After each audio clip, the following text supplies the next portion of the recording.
Terima kasih kepada narasumber kita malam ini, karena tamu kita malam ini benar-benar sangat membahagiakan kita semua, karena tamu kita malam ini tidak kurang dari Habib Rizik, Ketua Front Pembela Islam. Sebelum kami mengundang Habib itu dan kami cerita kepada teman-teman kami, itu mereka semua terkagum-kagum. Dia bilang, hah, kok berani ngundang Habib Rizik? Ya, kok berani? Enggak takut. Saya bilang, saya ngaku, sebetulnya takut juga. Tapi setelah berjumpa waktu itu, kira-kira sebulan yang lalu, ternyata ketakutan kami itu tidak beralasan, karena ketakutan kami kepada Front Pembela Islam itu, apalagi ketuanya, itu didasari oleh pemberitaan-pemberitaan media massa. Dan justru kami mohon pencerahan dari Habib. Kenapa kok sampai kita ini begitu ngeri, begitu takut? Jadi saya melihat memang, saya tidak katakan semua media, tapi banyak media-media yang tidak memberitakan Front Pembela Islam apa adanya. Jadi mereka hanya memberitakan ya sesuai dengan keinginan mereka. Saya berikan contoh. Bagaimana laskar-laskar FPI pada tahun 2004 ketika terjadi tsunami di Aceh, itu ada 1.300 laskar turun ke Aceh, bekerja di sana selama 4 bulan, itu mengevakuasi tidak kurang dari 100.000 mayat. 100.000 mayat. Itu satu pun media tidak ada memberitakan. Nah, kemudian begitu juga bagaimana kerjasama FPI umpamanya dengan Kementerian Sosial di dalam program bedah kampung. Jadi ada satu program bedah kampung yang dilakukan oleh Kementerian Sosial yang FPI diajak untuk bekerja sama. Dan kita buat MOU resmi.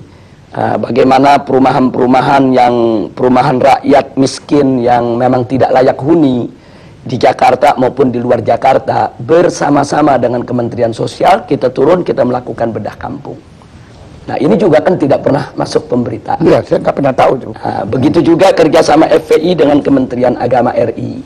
Bagaimana kami turun di lokasi-lokasi yang banyak dihuni oleh warga Ahmadiyah, untuk kami melakukan pembinaan. Bukan kekerasan. Saya kasih contoh satu di Tenjo Waringin, perbatasan antara Garut dengan Tasik. Di sana kami melakukan pembinaan dari tahun 2009. Sampai hari ini sudah lebih dari 800 warga Ahmadiyah kembali kepada Islam. Nah, hal-hal semacam ini tidak ada yang dimuat oleh media. Jadi manakala ada suatu kejadian yang kebetulan katakanlah terjadi tindak kekerasan, nah kadang-kadang itu yang di blow up oleh media tanpa memberitakan tentang akar persoalannya. Nah, saya kasih contoh satu kejadian di tahun 2001. Itu ada kejadian di kota Jakarta ini, ada satu tempat pembinaan olahraga biliar yang dikelola oleh KONI pusat, tapi ternyata disalahgunakan oleh kelompok-kelompok masyarakat tertentu untuk ajang perjudian, penyebaran ekstasi, dan ajang prostitusi. Nah, kita sudah melakukan berbagai macam pendekatan ke KONI, ke Pemda DKI, laporkan ke polisi, sampai 2 tahun itu tidak ada tindakan, sementara masyarakat setempat sudah resah. Nah, ketika terjadi clash antara pengelola daripada kemaksiatan tadi dengan laskar FPI, Akhirnya terjadi pengerusakan dan itu sudah diadili. Askar FPI yang melakukan pengerusakan pun sudah ditangkap, sudah diadili, sudah dipenjara.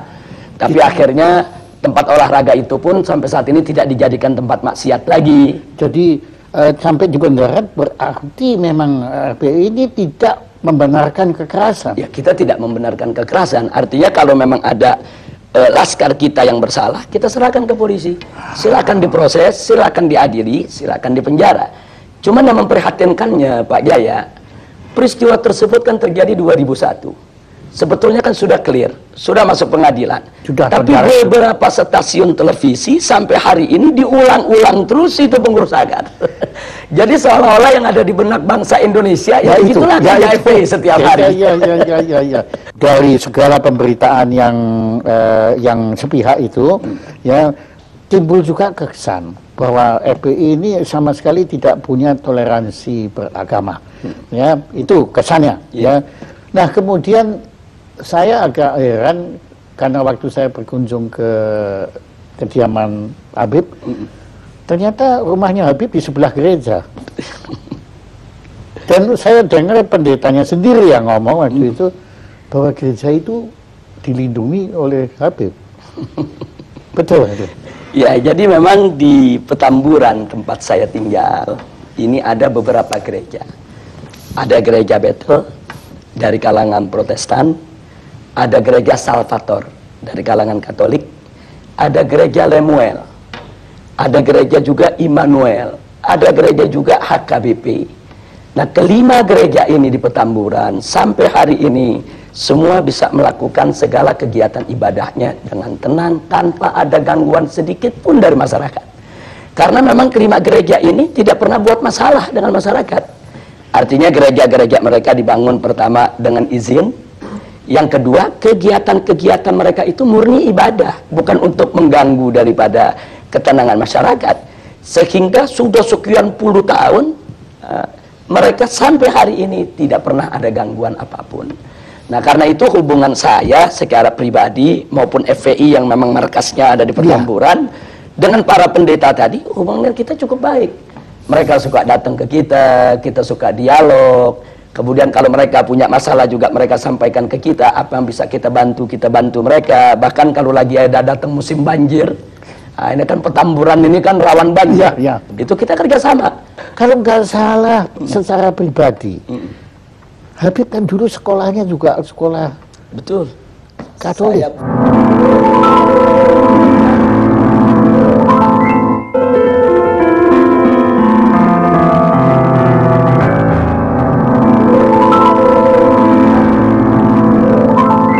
Saya di SD negeri di Petamburan dan waktu saya SMP Kristen Bethel.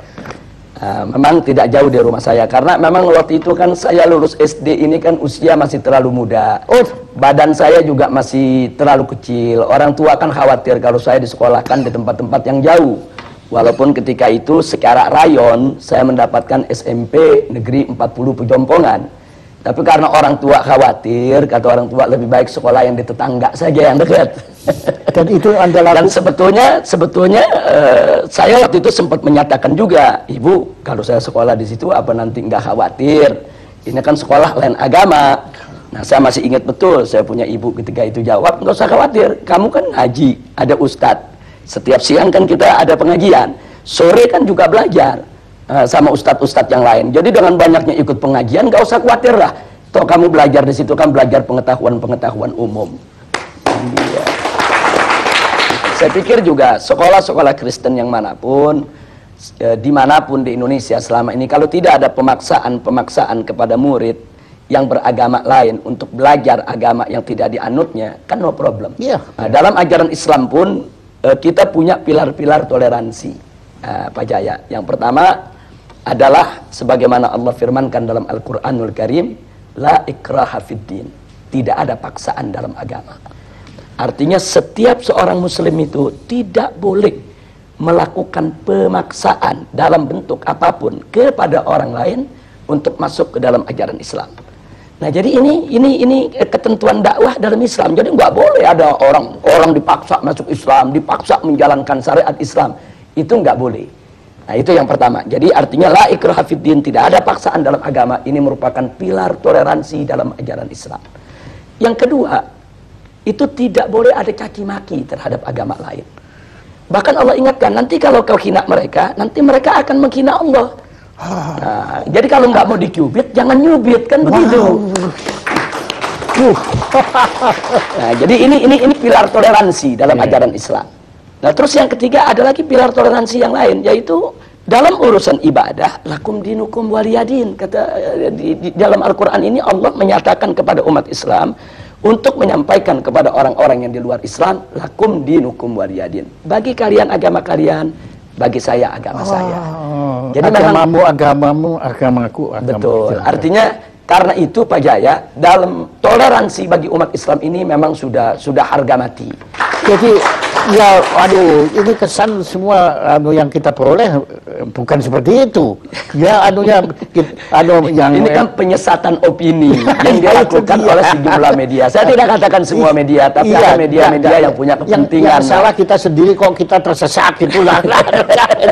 Ya, itu dia. Kok ya, karena ya apa yang kita dengar, ya agama yang paling tidak toleran itu adalah agama Islam. Itu yang kita hari ini kita dengar dari Habib, ya bahwa ternyata ada 3 sebetulnya ada 10 pilar toleransi. Toleransi ada 10. Paling tidak ada 3 ini yang utama yang sudah saya utarakan tadi.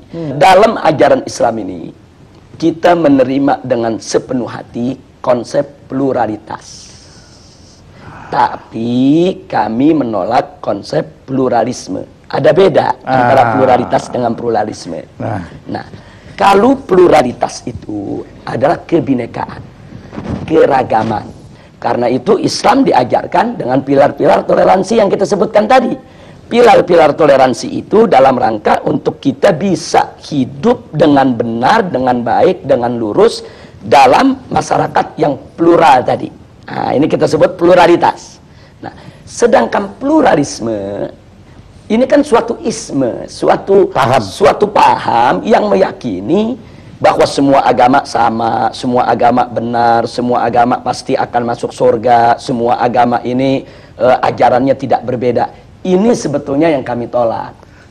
Nah, jadi begini, kenapa kami tolak? Bagi kami, biarkan setiap umat beragama meyakini agamanya yang paling benar. Itu hak dia. Dia bebas mengatakan agama saya yang paling benar, agama lain tidak benar. Tapi dia tidak boleh menghina agama lain. Seperti saya seorang muslim. Saya katakan, saya sebagai seorang muslim, saya beriman bahwa agama Islam adalah agama yang paling benar, selain Islam tidak benar. Itu keyakinan saya. Dan saya punya hak untuk itu. Tapi saya tidak punya hak untuk menghina, untuk mencaci maki, untuk mencerca agama di luar Islam. Nah, begitu juga Pak Jaya sebagai seorang Kristiani punya hak untuk mengatakan, saya sebagai seorang Kristiani, saya yakin Kristen yang paling benar, selain Kristen tidak benar. Itu hak Pak Jaya. Saya tidak boleh intervensi mengatakan Pak Jaya mesti ngaku Islam benar juga dong. Nggak boleh. Sebagaimana saya juga nggak boleh diintervensi, Habib harus mengakui agama di luar Islam itu benar. Nggak bisa, ini soal keyakinan.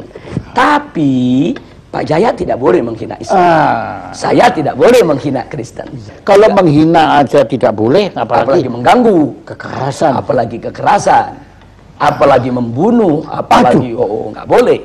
Tapi apabila FPI ini melakukan kekerasan, itu tidak dibenarkan.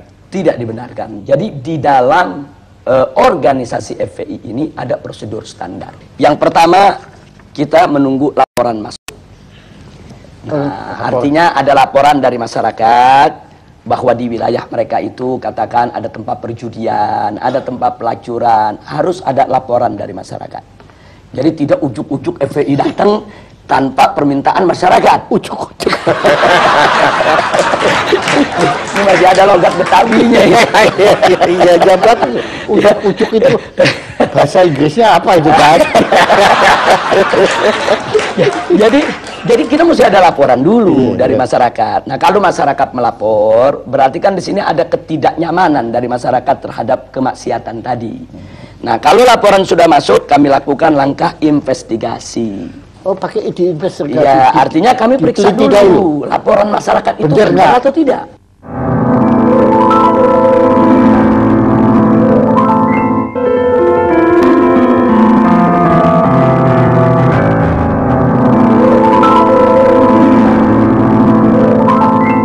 Kita himpun data, apa itu dengan film, apa dengan foto, kita himpun data. Jadi betul-betul terbukti kalau di sana memang sesuai dengan laporan masyarakat tadi. Iya, jadi makin tidak ujuk-ujuk gitu. Betul.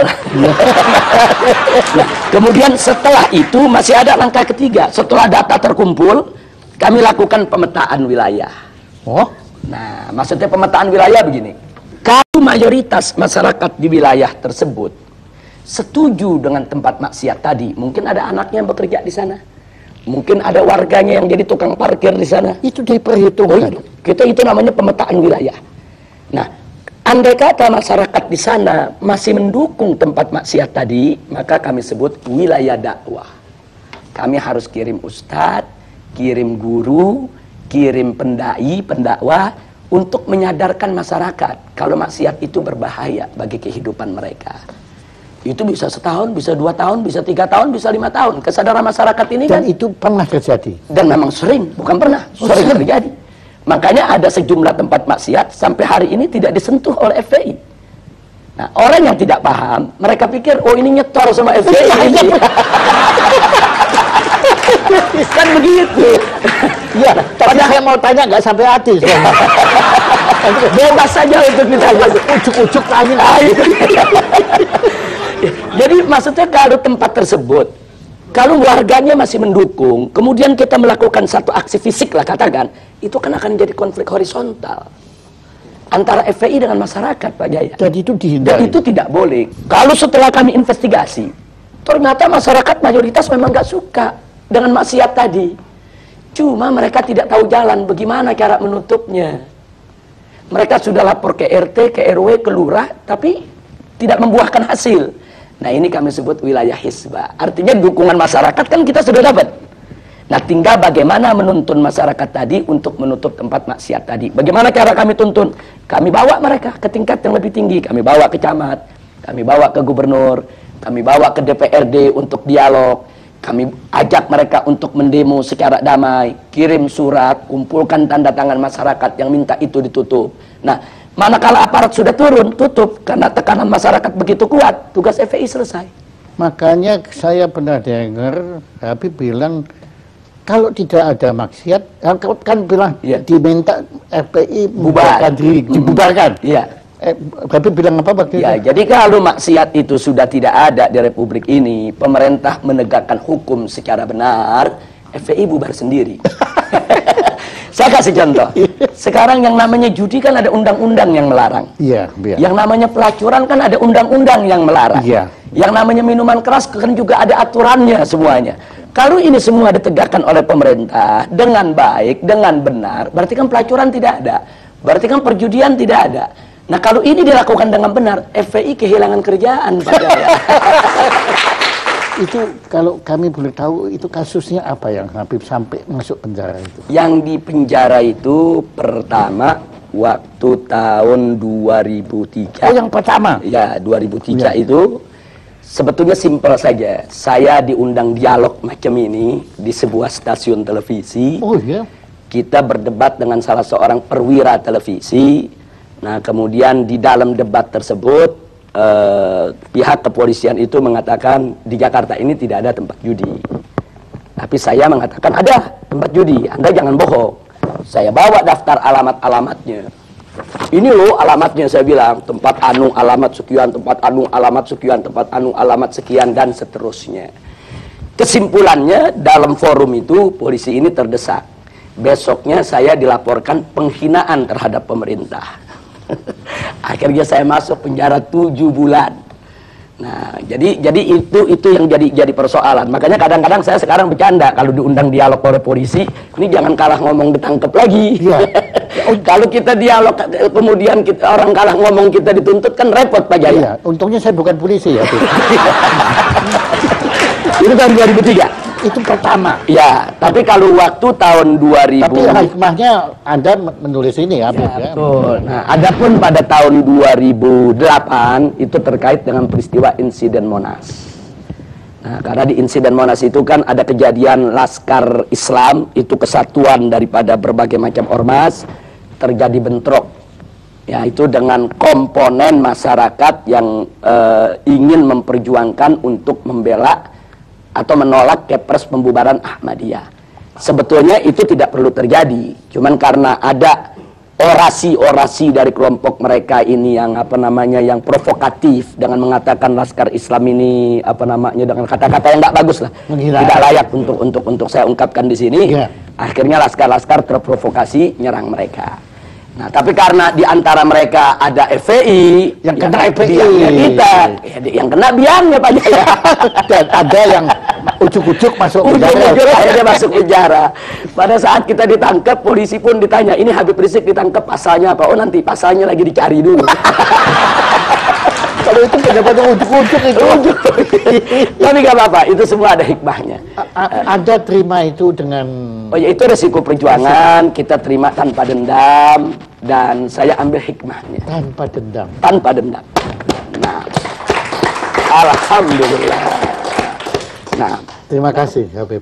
Ya, ini suatu pencerahan, satu pelajaran, pengalaman, masukan informasi bagi kita semua untuk lebih bisa memahami makna perjuangan FPI yang sebenarnya. Ya, dan moga-moga juga siaran talk show yang sederhana ini ya itu bisa didengar juga oleh pemirsa-pemirsa sebanyak mungkin supaya mereka pun atau kami ya, saya beratasnya mereka juga bisa memahami dan kita bukan lagi takut, bukan lagi curiga, bukan lagi benci pada FPI, tapi kita mungkin bisa bersama-sama FPI untuk memerangi maksiat di angkara murka di negara kita tercinta ini. Terima kasih. Saya juga ucapkan terima kasih baik atas nama pribadi maupun atas nama FPI kepada Pak Jaya maupun forum talk show-nya ini yang luar biasa. Kita juga di luar dugaan bisa diundang, bisa diberi kesempatan bicara dengan leluasa, dengan bebas. Dan di sini juga saya ingin menyatakan sebelum kita berpisah, FPI ini kan bukan malaikat. FPI ini kan juga tidak boleh mengklaim kalau dirinya suci. Wow. Di dalam FPI kan juga ada oknum-oknum yang tidak baik juga. Nah, karena itu saya juga minta bantuan masyarakat. Manakala masyarakat mendapatkan ada oknum-oknum FPI yang tidak bagus akhlaknya, tidak bagus moralnya, dan memang melakukan hal-hal yang tidak patut di wilayahnya, tolong laporkan kepada kami. Kami akan ambil tindakan tegas. Bahkan kalau ada cabang-cabang FPI yang coba-coba melakukan suatu kegiatan melanggar daripada prosedur yang saya sebutkan tadi, kita tidak segan-segan. Cabang itu kita bekukan dan kita bubarkan. Nah, jadi kita tidak mengklaim kalau FPI ini tidak punya salah. Tidak. Saya pun sebagai pimpinannya mungkin terkadang juga bahkan sering juga melakukan kesalahan. Apa itu kesalahan dalam mengambil keputusan, kesalahan di dalam berucap, kesalahan dalam bertindak. Nah, karena itu mari kita saling menasehati, saling memperingati, saling memperbaiki satu sama lainnya. Sekali lagi terima kasih buat Pak Jaya dan semuanya. Terima kasih. Alhamdulillah.